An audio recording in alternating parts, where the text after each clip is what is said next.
नमस्कार जय जगन्नाथ मु निवेदिता आपण मानक स्वागत करुछि मो चैनल रेसिपी विथ निवेदिता। आज रेसिपी है पाचिला कदली रे मालपुआ। यह खाइबा को जेतिकी स्वादिया बनैबा सहज मध्य। प्रथमे मु गोटे ग्राइंडिंग जार नेउछि एवं सेथिरे किछि क्षीर दे दोछि। क्षीर देला परे मु एठी किछि पाचिला कदली रखिछि। से पाचिला कदली को मु एथिरे ऐड करूछि। पाचिला कदली दे सारा परे याको हम भल भाबे ग्राइंड करि नेबा। देखंतु मु भल भाबे ग्राइंड करि नेछि। ग्राइंड करि सारिबा परे मु गोटे पात्र को याको काढि नेउछि।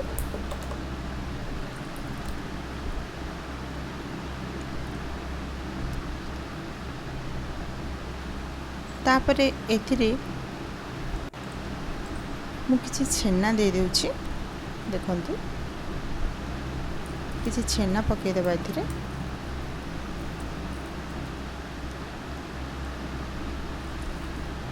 हाथ रे टिके भांगी भांगी ताको पके देबा।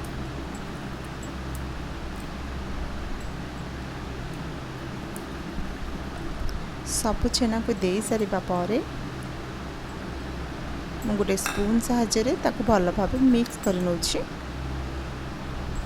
देखंतु स्पून साहाय्य मु ताको मिक्स कर देली।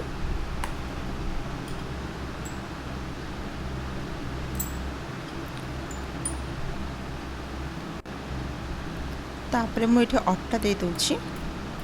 बड़ चामच रे मु 2 चामच आटा दे दोछि।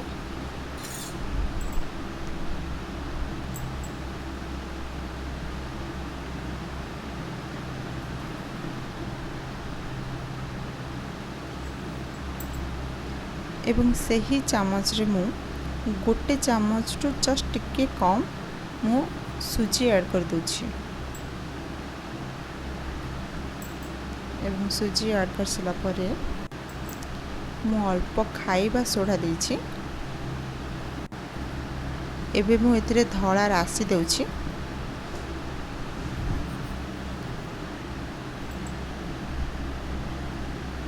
एवं स्वाद अनुसार अल्प लूण देउछि।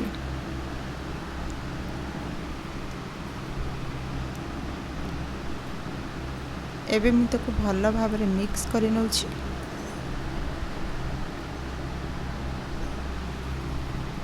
देखंतु एमती भल भाव रे मिक्स करि नियंतु एवं आवश्यक स्थल रे आपण अल्प अल्प क्षीर ऐड करिकि ताको भल भाव रे घांटी नेबे।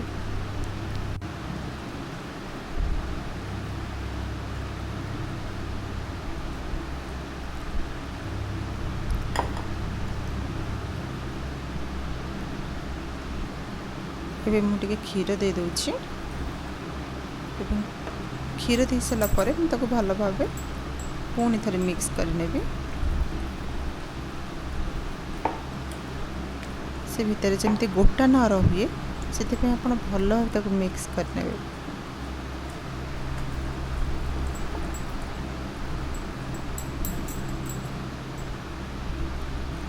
एका थरे क्षीर न दे अल्प अल्प एमती दियंतु। बहुत पानिया हो जिवो।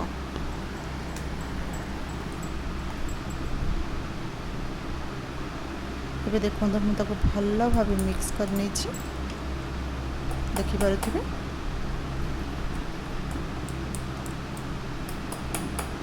हमर आणटी प्रस्तुत हो जाइछि।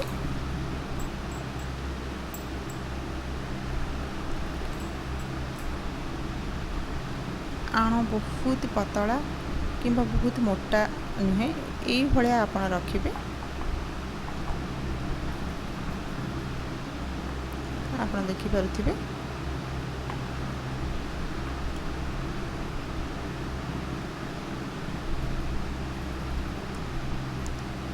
एबे याको मु 2 घंटा छाड़ी दउछि। कारण एथिरे सुजीटा टिके फुलिबार अछि। तेणु आपनक पाखे जदि समय नहीं ताले आपण आधा घंटा छाड़ी पारंती। एबे मु आ गोटे कड़ाई नेछि। से कड़ाई रे अल्प पानी दउछि।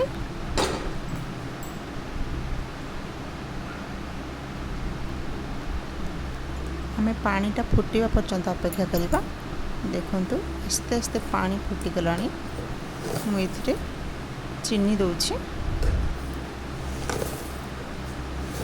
4-5 चम्मच चीनी दउछि। आपण जते अधिक दबा को चाहंती ताले देई परंती। देखंतु मोटी चीनी दे देली। चीनी देला परे याको भल भाव मिसई देवी। किछि मु गुजुराती देछि तार फ्लेवर भल आसीबा पई। टिके मिक्स करने एबे आउ गोटे कड़ाई रे मु तेल देछि। एठी जो मु घोड़े की रखी थिली 2 घंटा पूर्व ए आणटी को ताको एबे भल भाव टिके घांटी नबा। एबे गरम तेल रे एमती चामच साहाय्य ताको ढाली की चामच बा टंकी आपण जो ढालुछंदी आपण को सुविधा अनुसार ढाली की एबे देखंतु गरम तेल रे एमती आण ढालला पर से केमती फुलिकी पूरा पिठा भलिया हो। देखंतु मालपुआर कलर केमती सुंदर देखा जाउछ। देखंतु भल भाव फुली जाइछि। एबे ए गरम मालपुआ को आमे प्रस्तुत करी रखिथिबा चीनी सिरा रे दे देबा। मन रखिबे चीनी सिराटा सब बेले गरम रहिथिबा दरकार, जहाँ फल सिराटा को से भल भाव एब्जर्व कर। देखते मुझे देदेली मालपुआ को मुझे पकई देछि। एबे पुणी आउ 2 टिप से ऐड करी। देखो ये 2 टिप मोर हो सारे।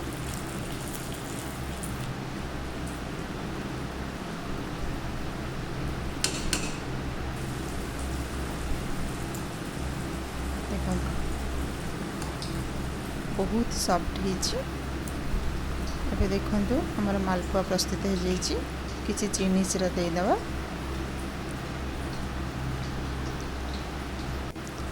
एमती आपण मैंने घरे अति सहज रे बनई पारे। देखु केते सॉफ्ट हो पार्टी पड़ला माने ये मिल जाए। एते टेस्ट होते करवा एते इजी। आपण घरे प्रस्तुत करी थरे खांतु देखिए आपण को बारंबार बनैबा को इच्छा हबो।